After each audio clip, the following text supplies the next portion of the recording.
Hello, good morning once again. We are going to resume, after the short break, we are going to resume our conference. The third speaker for the day, who has now been promoted as the second speaker, is Mr. Nidhin Olikara. We will begin with his talk.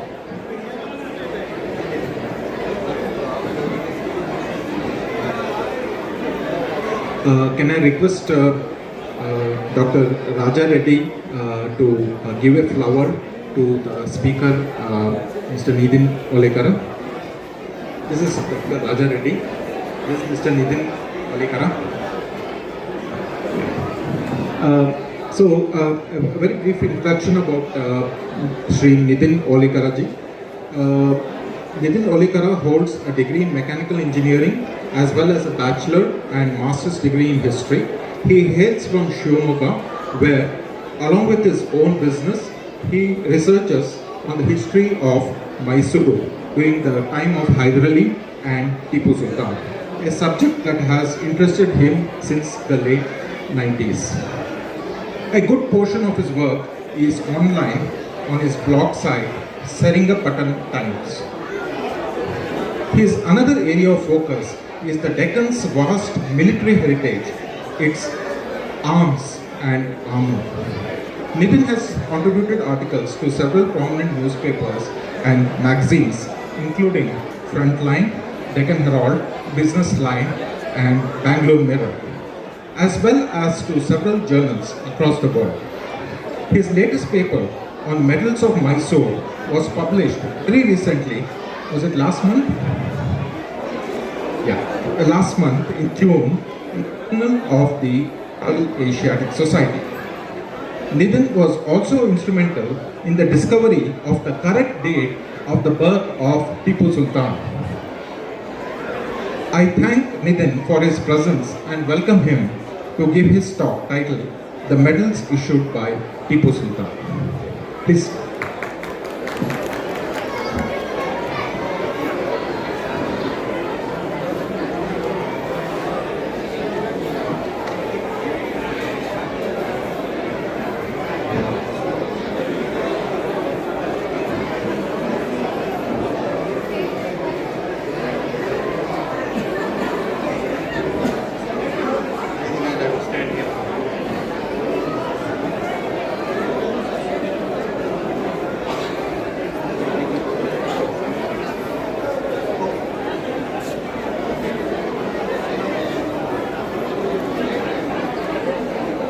Good morning, everybody, and thank you to the organizers for having me here. And I am also grateful to my dad because he keeps reminding me to start an hour early whenever you travel in Bangalore, but I keep forgetting his advice. Anyway, yes. So, how many of you here have an interest in collecting medals? I know that all of you here. I am also a numismatist, but how many here have an interest in studying or collecting medals? Wonderful. I'm sure you've heard of the Seringapattam medal, of course, and the earlier the Mysore medal, the 1792 war and the 1799 war. My talk is about the medals presented by Tipu Sultan to his functionaries in the government. This had recently been published, and something very interesting if you see this picture. So this is a very famous watercolor by Daniels, Thomas and William Daniels, and this is one of Tipu's soldiers with the typical firelock and wearing the typical purple dress with the tiger stripes, with the bubbly stripes. There was something very interesting here which we had no clue about, and we till now assumed that it was just an ornament.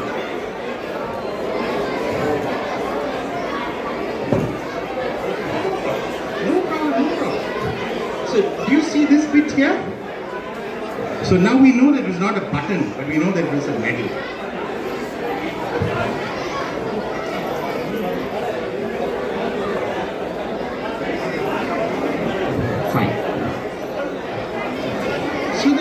18th century, or the middle part of the 18th century is often called by historians as the difficult 18th century.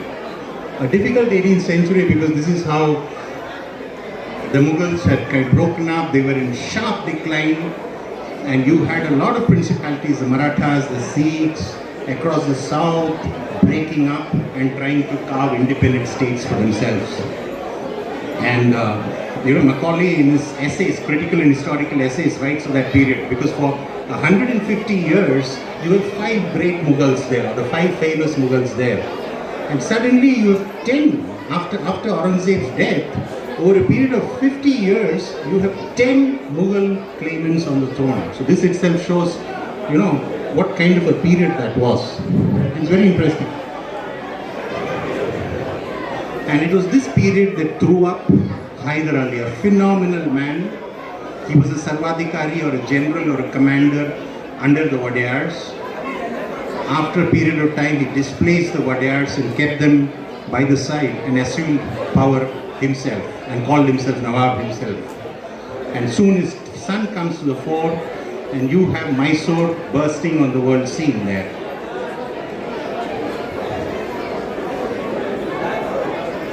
I will come directly to a manuscript. So,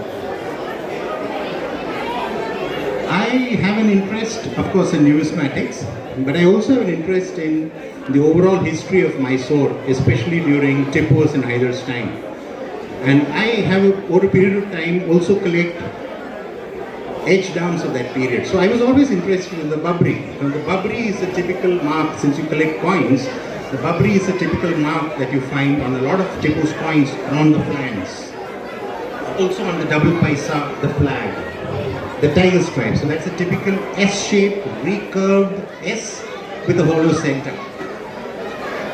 So I had learned that Tipu, in one of Kirkpatrick's letters, Tipu sends to one of the Asafs a letter saying that he is sending a list of instructions of how a Babri has to be made on cloth. So while searching for that, I stumbled upon a Zawabit. So this is essentially the manuscript in Calcutta. So a lot of Tipu's library, after it was looted, went to Calcutta, because that was where you had Fort St. William, and that was the first Persian school for the East India Company there. The best manuscripts from there, especially the colored painted manuscripts, were taken to England, where they are at the British Library, but a lot of them are here.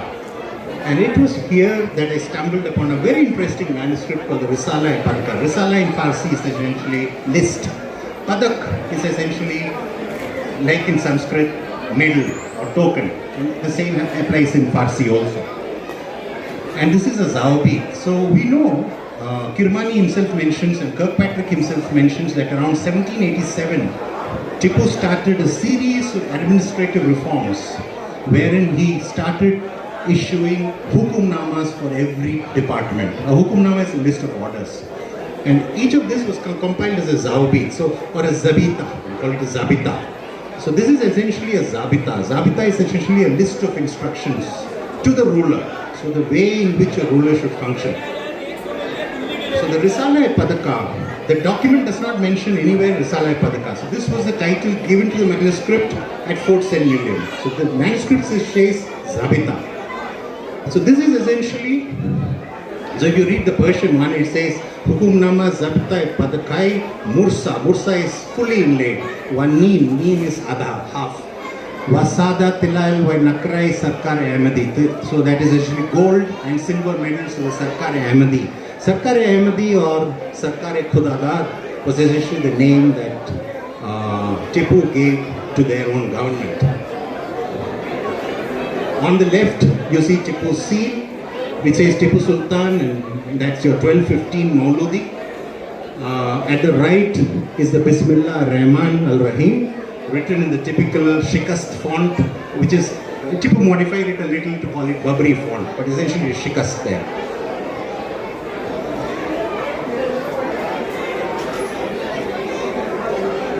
The manuscript is very important and very interesting because it details the kind of medals. It is a list of illustrations, and with each illustration is a list of instructions on who this medal is going to be awarded to, on the size of the medal, intricate size of the medal, and how this medal is going to be inlaid with 3 gems, which are essentially diamonds, rubies and emeralds. So these are the mursa. Mursa in Persian, Parsi is again heavy, inlaid. So you have different, so the Aftab Numa, Hash, so Aftab is the sun, Suraj. So the Aftab Numa was given to to the Sadars as well as the Asafs of the 3 important Subas. Tipu divided the Subas into 3 parts.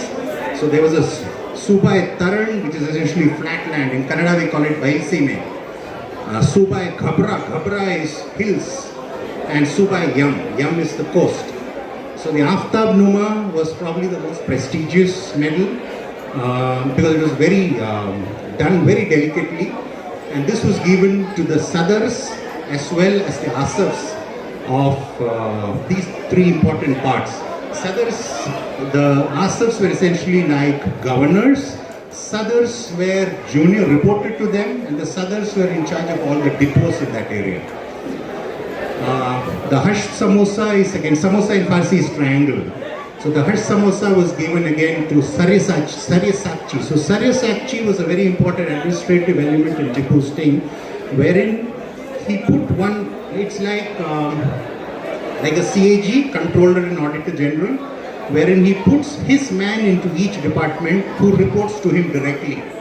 So that's where the Hash Samosa is. There's 8 samosas, 8 triangles.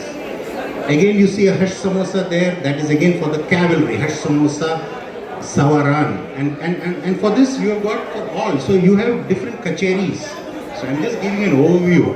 So there is an Awal Kacheri, there is a Doem Kacheri, it goes all the way to Shasham Safai Kacheri, sometimes to Panjam Kacheri, which is up to 5. You have a Hilal Numa, Nakun Sher. So the Nakun Sher was again given to people in the army. Hilal Numa was given to people who wrote the accounts. So this is one classification of the medals. Remember that these are medals. They are all gold. The base is gold, and in each of the gold you have different elements. For example, if you see this, and all of the ones have something called, this is the Asad-Allahi. So all of them have the mention of Asad-Allahi, which is the tiger of God. Asad is essentially lion, but Tipu meant tiger. So the tiger of God. Tipu considered himself tiger of God. If you remember the Seringapattam medal, it has the Asad-Allahi there. So it is quite probable that the British were aware of this medal, which is why over there in the Seringapattam medal, so they have the tiger pouncing and bringing, the lion pouncing and bringing down a tiger. But then they have the Asad-Allah al-Ghalib. So here, for example, these will be emeralds. In the middle you will have a string of diamonds and rubies around the edges, all embossed in gold. You would see that there are 2. So each of these has got 2 medals. One is called the Kalan and the Kuchak. Kalan is Masjid Kalan in Delhi. Kalan is big, Kuchak is small. So everybody would be given a large medal and a small medal. So this was quite confusing. So initially when I saw this, the large and the small medals, I kind of assumed that maybe like in the West you have miniature medals. So miniature medals are medals that army men, because you can't wear the large medals everywhere. So when they go for parties or to their mess for dinners, so they wear a miniature medal. But again, this was confusing because the first miniature medals in England came around 1815. There was a Waterloo medal. And it was later that I realized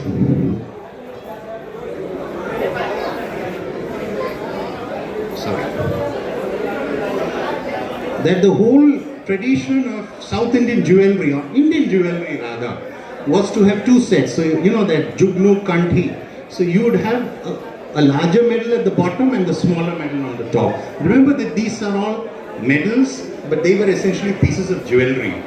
So the word for, in fact that is one reason why we did not know of these medals, because Kirmani writes of the padaks, but when Colonel Miles translates the Persian padaks, he translates it as pendant.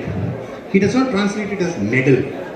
So that is a very important point. You know, why we did not realize that these were essentially medals. In fact, Kirmani, Miles calls them as gorget, G-O-R-G-E-T, doesn't use the word pendant, but a gorget is something that hangs down your neck, like a pendant.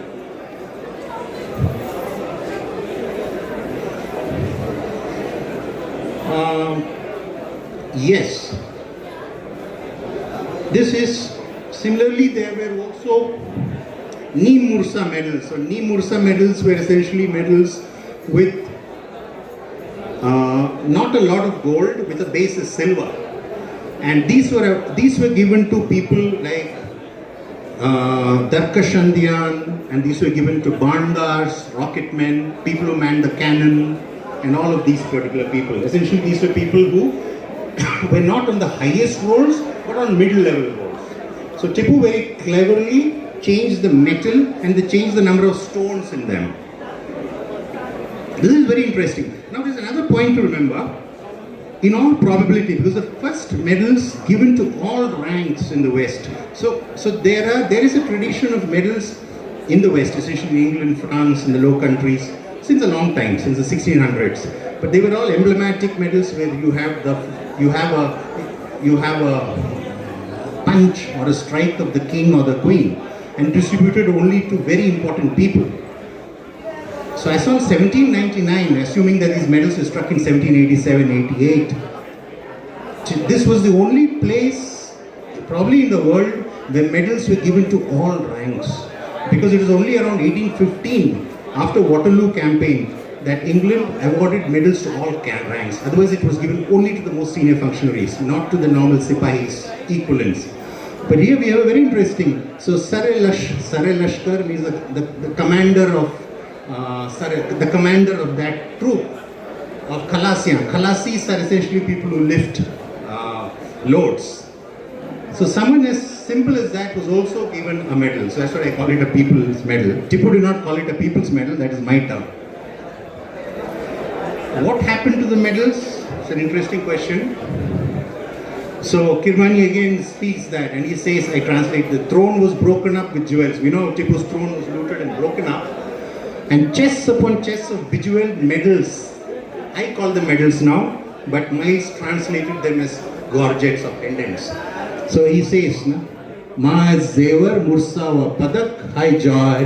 So Padak is essentially, so they were all sold by auction. So in all probability, because these were not just medals like we know today, these were just pieces of very beautiful jewelry. So they were all looted and stolen. The people who already got that over 200 years would have sold it, or the diamonds taken and made into other pieces of jewelry. Maybe there are such pieces still in existence. So if you see an Asadillahi written on any pendant, this is probably a Tipu medal. Why is this very important? I also suggested that you can re-estimate Tipu here, because as early as 1794, when you have Beatson writing that, 1800, you have Beatson writing about Tipu, he paid no respect to rank or position and undermined the administration of Mysore. So if you have a ruler who is giving out medals to his people, it is obvious that you respect rank and position. So this is a very important point to cut that particular tirade. Yes, so that's something about me. So I just made a short presentation and I hope if you have any questions, go ahead.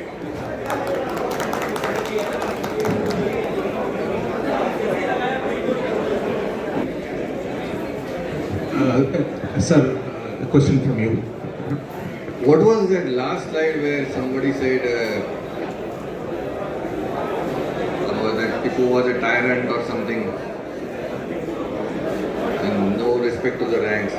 Who's saying this? After Tipu's fall, and Beatson was also part of the final war, and he was very close to the commander-in-chief, both Harris as well as Wellesley. And he combined a very interesting account of the last war and what led to that war. And he summarized Tipu in this way. He summarizes Tipu. It's a very good account. So Beatson is a very good reference. But he summarized Tipu in several paragraphs. One was he paid no respect to rank or position. So that did strike me when I went through this. Because when you pay no respect to rank and position, you don't award medals to people in different grades. So medals in gold, medals in copper, and medals in silver. So the last medal to Kalasian was in copper, gilt in gold. So it is obvious that he respected rank and also graded them accordingly.